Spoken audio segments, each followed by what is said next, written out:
Storm Tracker weather starts now with meteorologist Joey Bianconi. All right, welcome back everybody and happy Monday. We're already clearing up out there in Helena. We've seen some people running around Centennial Park enjoying the warm morning. We're at almost 60 degrees right now in Helena, and Great Falls are just a little bit cooler, a little bit cloudier, but those clouds will start to move out of here within the next hour or so. A lot of the state very warm. We're in the 60s out east, 50s and 60s out west. So a very warm morning will lead to a very warm afternoon as well. The wind is light right now, but that's going to change later on today as we'll have a pretty strong wind developing off the Rocky Mountain front and most of the state. Notice these reds and oranges for a lot of areas across the state.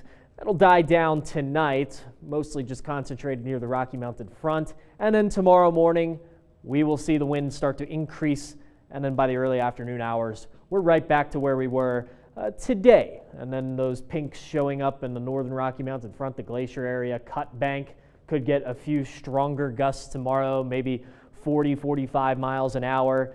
And then the wind dies down once again tomorrow night and will increase during the day on Wednesday. So a couple weather alerts out there. We do have a few flood alerts. So this is a flood advisory for the Beartooth and Absaroka Mountains.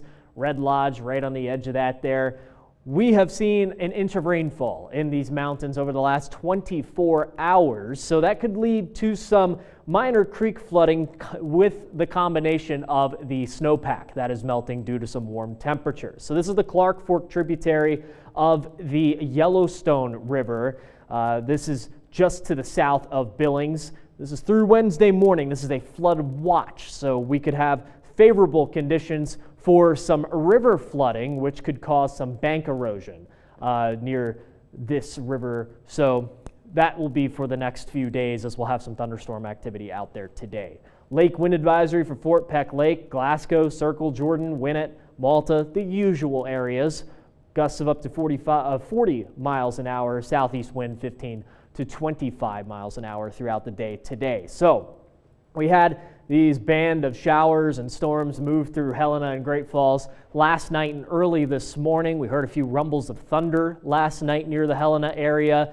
Not any lightning strikes with this right now. We had some showers go through Havre, the Fort Belknap area, Winifred down there. Fort Benton saw heavier rain early this morning. We do have some lightning out east near the Sidney area, Culbertson, Plentywood getting a few heavier showers this morning. The Glendive area seeing some lightning right now. We do have a severe weather threat for eastern Montana, specifically the eastern border. Once again, areas east of Glendive, a level 1 out of 5. We do have a level 2 out of 5 in the southeastern corner of the state.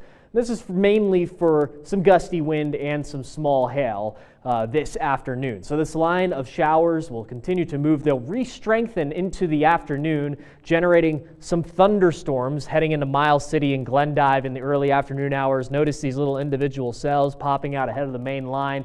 Those are the ones that can turn severe. That line of storms will move out of our state in about the mid-afternoon, and we'll have some isolated thunderstorms, hit and miss in western Montana and the remaining instability. Great Falls and Helena could see a shower, maybe a thunderstorm or two, but most areas will stay dry. So going into the next 7 days, we're going to be warm. Heading into this weekend, we'll be in the 80s until Friday. The wind returns this weekend with a frontal passage, and the 70s return as well.